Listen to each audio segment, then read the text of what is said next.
49. Spons merupakan salah satu kelompok yang berdivergensi paling awal dalam evolusi hewan. Akan tetapi, hubungan kekerabatan antara spons dengan hewan lainnya masih diperdebatkan akibat keberagamannya. Salah satu hipotesis kekerabatan tersebut ditunjukkan pada gambar berikut. Sini ada keterangan bahwa nodus kuning, titik-titik kuning ini menunjukkan suatu karakter tertentu pada hewan. Oke, kita masuk ke pernyataan.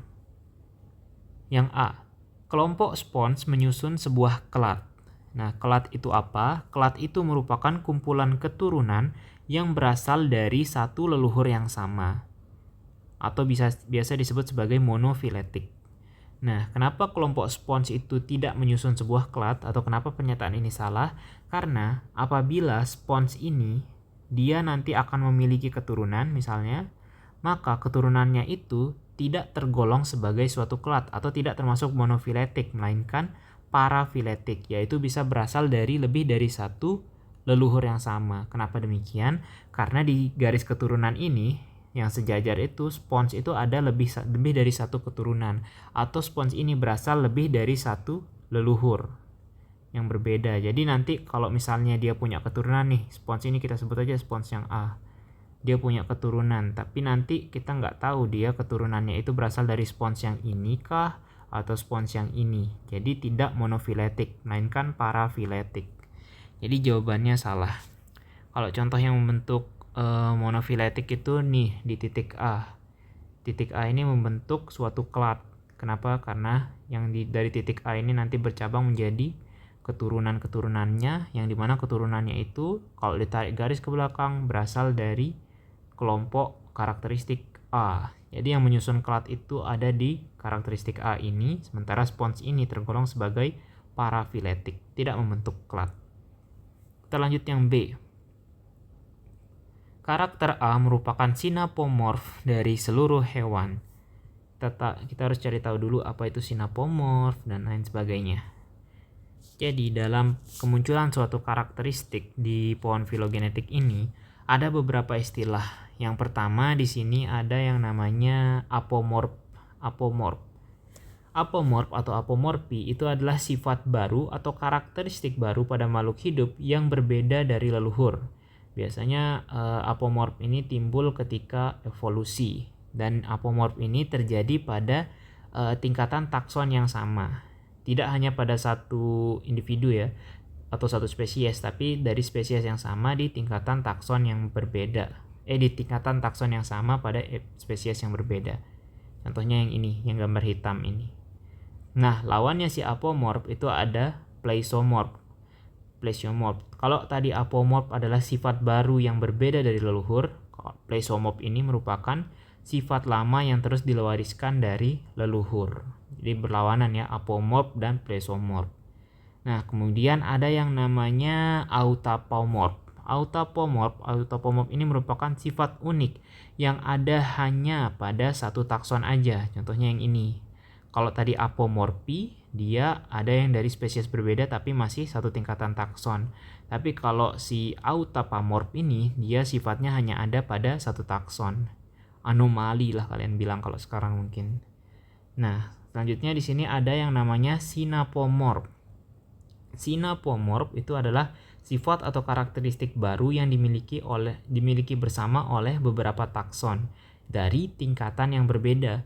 Kalau apomorf tadi kan masih sama tingkatannya tuh, tapi sama autapomorf juga di satu individu aja malah. Kalau sinapomorf itu dia karakteristiknya itu udah diturunkan pada keturunannya dari leluhur. Jadi dia ada pada beberapa tingkatan takson yang berbeda kalau si sinapomorf.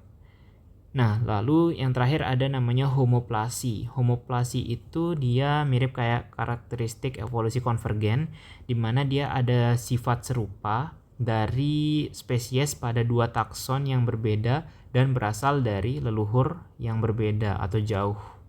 Ya, contohnya agak jauh dia. Antara karakteristik yang munculnya sama tapi dia tingkatan taksonya sama tapi jauh berbeda ya, dari leluhur yang berbeda. Kalau ini kan anggap aja ini titik A ini berasal dari leluhur yang ini, titik B yang ini sifat karakteristik baru ini berasal dari si ini.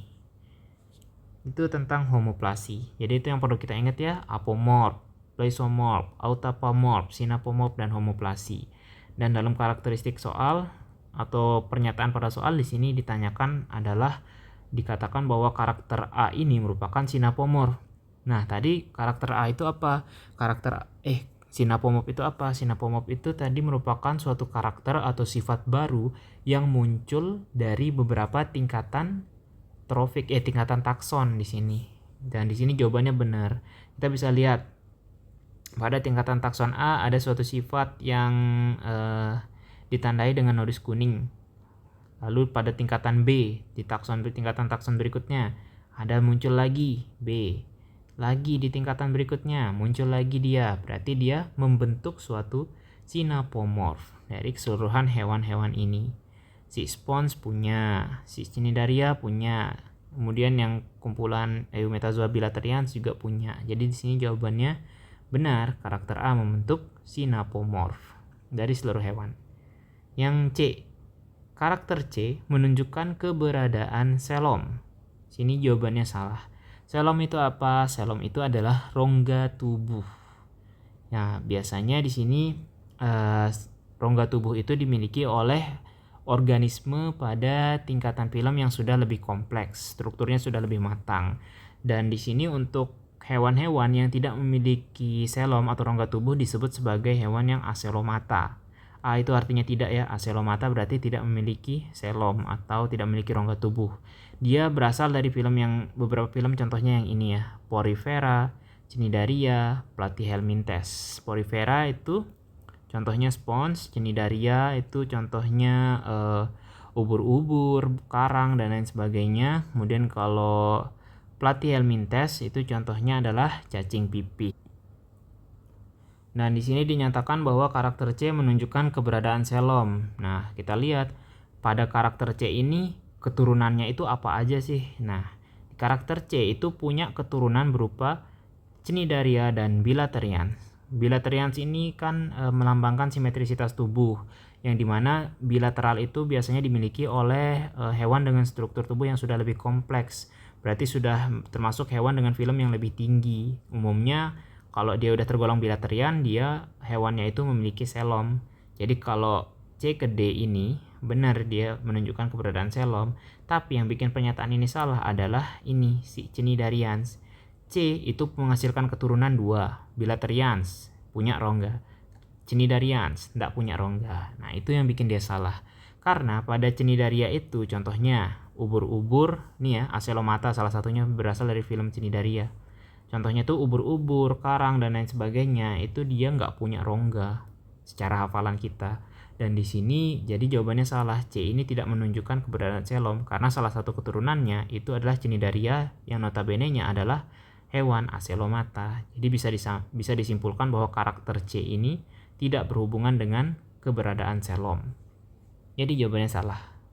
Yang terakhir, karakter D dan E mewakili simetrisitas tubuh yang berbeda. Nah, berdasarkan simetrisitas tubuh, hewan itu umumnya kita bedakan jadi yang simetris bilateral dan radial. Kalau radial, yang bilateral dulu deh. Hewan-hewan yang tergolong simetrisitas tubuhnya itu bilateral, kalau kita bagi jadi 2 si hewan itu, maka kita akan mendapat bagian yang sama rata. Misalnya, kita bagi, ini binatang apa?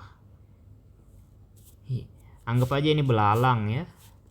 Kalau kita potong jadi 2 si belalang ini, maka kita akan dapat bagian kiri dan kanan yang sama persis gitu, kiri dan kanan. Makanya disebut sebagai bilateral.